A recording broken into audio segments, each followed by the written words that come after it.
It's an everyday thing. It's an everyday thing. It's an everyday thing when you let your nuts hang. President of Colombia accused the U.S. of war crimes last night. That accusation followed the latest U.S. military strike on suspected drug boats. In an Univision interview, Colombian President Gustavo Petro said, quote, "So Trump is wrong for surrounding himself with advisors, some of them Colombian Nazis."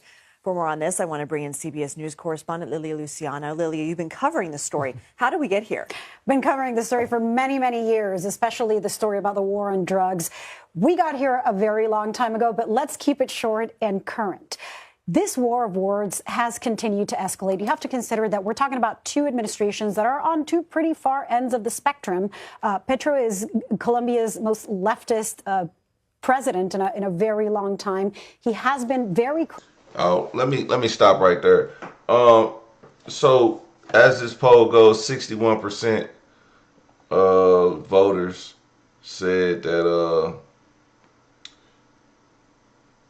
they don't agree with Trump, with the Pentagon forcing media to agree to the terms. Thank you for voting.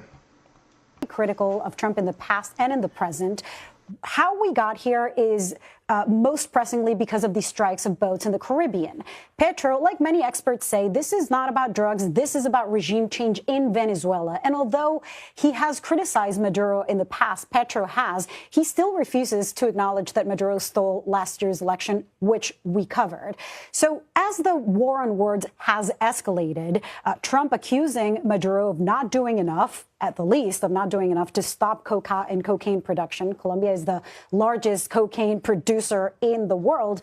And you have to keep in mind that historically, the U.S. has been its strongest partner, has funded those efforts, that it is a very important war that historically the U.S. has been involved in. But now you're having record levels of cocaine being produced and coming out of Colombia. So the U.S. is saying you're not doing enough. Petro is saying we are doing enough. And now the biggest threat is that if this war of words continues, Trump has threatened to impose not just tariffs, but remove aid. Much of that aid goes to fight the war on drugs, goes to counter narcotic efforts in Colombia. The tariffs is also a big concern for Colombians, given that the U.S. is Colombia's biggest trading partner. So last night, Petro met with the U.S. ambassador, and they said this is the first approach to remedy the current impasse in bilateral relations. So there is a great deal of hope that those words will come down in terms of temperature and tone in the coming days. Okay. Venezuela is not a healthy country, right? It's a struggling country. The Nobel Peace Prize winner is basically begging the U.S. to overthrow the administration. Is this the way the White House is going to do it? Well, the U.S. government has a long history of covert action in Latin America, including regime change, countries like Chile, Nicaragua, Cuba, and others. And successive U.S. administrations has called for Maduro to respect the results of elections in Venezuela, which have elected his opposition. President Trump is taking a different course. He's publicly acknowledging covert action, ostensibly to send a message to Maduro that there could be regime change efforts. There's a significant military buildup in the Caribbean, Tony, 10,000 troops, many military vessels.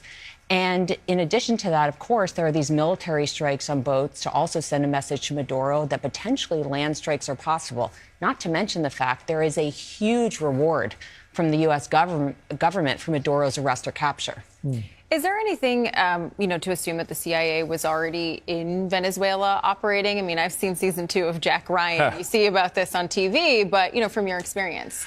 From my experience, without going into classified information, the U.S. government typically has CIA personnel in countries that are of national security interest.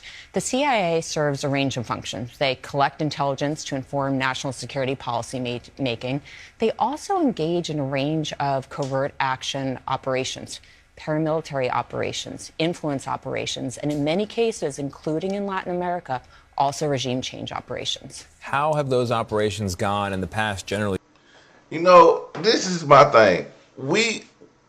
Trump was very outspoken about outside influence in our elections and saying China this, China that, TikTok this, TikTok that.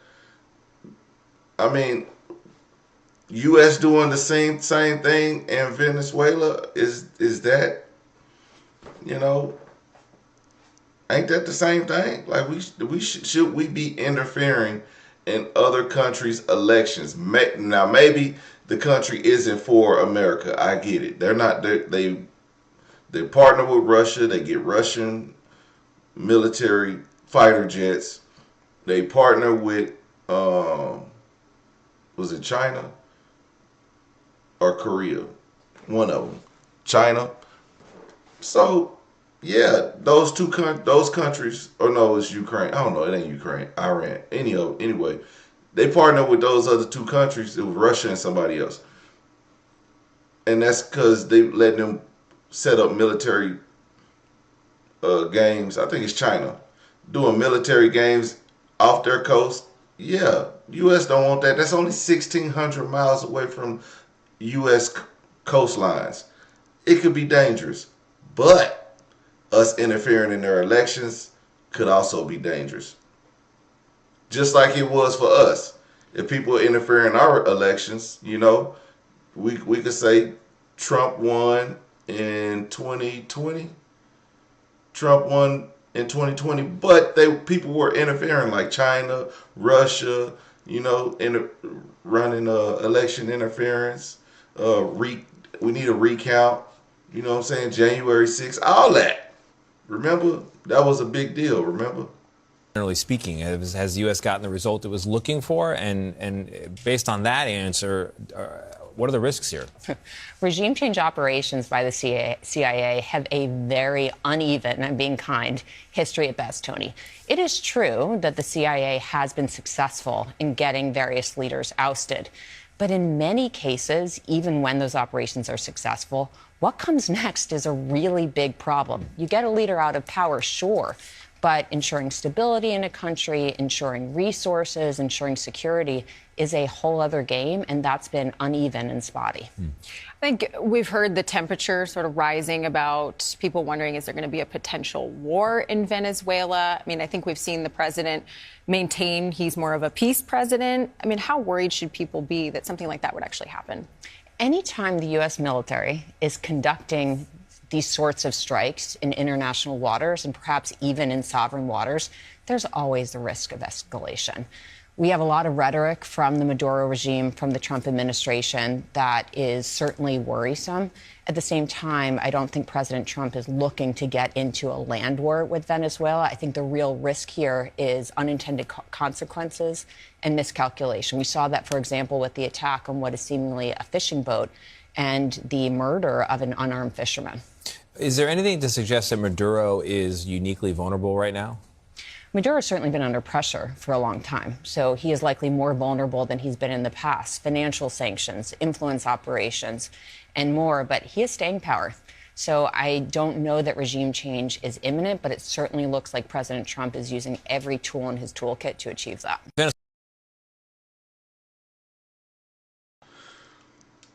lot of words. That was a word salad of maybe it's good, maybe it's not. I think everybody's on the fence about Venezuela. Because Venezuela is corrupt. So, I mean, hey, do what's best for America. Why did you authorize the CIA to go into Venezuela? And is there more information you can share about these strikes on the alleged drug boats in the Caribbean? I authorized for two reasons, really. Number one, they have emptied their prisons into the United States of America. They came in through the they came in through the border. They came in because we had an open border policy. And as soon as I heard that, I said, a lot of these countries, they're not the only country, but they're the worst abuser. And they've entered they've allowed thousands and thousands of prisoners, mental institution, people from mental institutions, insane asylums, emptied out into the United States. We're bringing them back. But that's a really bad, and they did it at a level that probably not, many countries have done it, but not like Venezuela. They were down and dirty. And the other thing are drugs. We have a lot of drugs coming in from Venezuela. And a lot of the Venezuelan drugs come in through the sea, so you get to see that. But we're going to stop them by land also. Does the CIA have authority to take out Maduro? Oh, I don't want to answer a question like that. That's a ridiculous question for me to be given. Not really a ridiculous question, but wouldn't it be a ridiculous question for me to answer? But I think Venezuela is feeling heat, but I think a lot of other countries are feeling heat too. We're not going to let this country, our country, be ruined because other people want to drop, as you say, their worst. They have given us their worst. They've loaded up our country with prisoners, with mentally ill people that are seriously ill, criminally ill, and we're not going to take it. And so, I mean, it's just one of those things. And I can tell you, we've taken care of the sea. There's nobody, and we're watching. We're watching. And if we see it, we'll save it. Why did you authorize the CIA? Yeah, I get it, because every time they show somebody from Venezuela, they say they come from gangs. I remember watching a documentary about 6 months ago about Venezuelan prisons or something of that nature, and they do them terribly wrong, but they was also releasing a lot of them. And it was the one where they had them all chained up back to back and stuff like that. So do I think they just released them, said, hey, you're free if you just go to America? Like, I don't think that was like the case. I think if they let them free and they was able to make it to America, of course, we seen the caravans of people coming in during the Biden administration, which that was alarming. Like, you know, I didn't see it personally. I just seen what the news would show. And what I didn't understand is how we let that many people just like walk thousands of miles to America. Like, that's, and then when they got here, they were jumping the big beautiful fence that Trump put up. They were scaling that like, you know, like CIA agents. You know, they was really getting over that wall. And we seen them being chased all through the, you know, all along the border. I mean, it was a crazy scene, but I don't think we just let them in, because if we was chasing them down, they wasn't being let in. Now, when they got in and they got to Texas and Texas was rounding all those people up, what did they do? They bust them to places like Portland, Chicago, Memphis. I don't think I've seen any in Oklahoma, but they're taking them all to blue states. So, of course, they're not going to come to Oklahoma. But they took them to all these blue states, California, and that was a way for Trump to send in the military, send in ICE, because he's like, we need to control these blue states, and if we can tear them down by letting these. Well, actually, it was still during the Biden administration, and that's what Greg Abbott was doing. Greg Abbott was, you know, giving these people meals and food, and then the guy in Chicago was freaking taking them in and giving them resources and giving them SNAP benefits and giving them housing and shit, and saying, hey, live here. And then they started wrecking the city, and now, you know, you got the mess you got going on right now. Everybody was in on it, except the American people. The only people that got rich was the people who allowed them people to live in a building. Guess what? They about to rebuild all those buildings. Everything that they tore up, they about to get American subsidies and vouchers to rebuild, and it's all that mess. But, you know, I guess we can blame Biden. I don't know. Biden and Obama deported more people than Trump. So what are we talking about? Like, you know, they deported a lot of people too. So, but, you know, it is what it is. Shit happens. Anyway, let's look at this poll. Let's look at this poll real quick.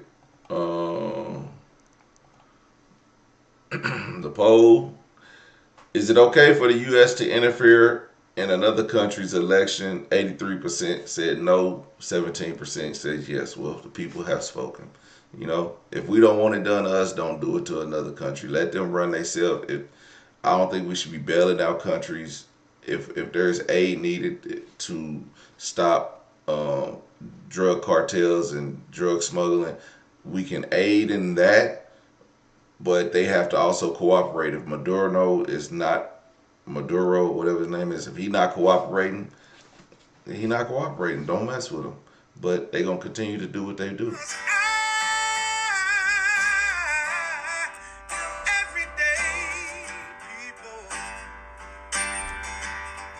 day and night. For some women, it can start working in as fast as 1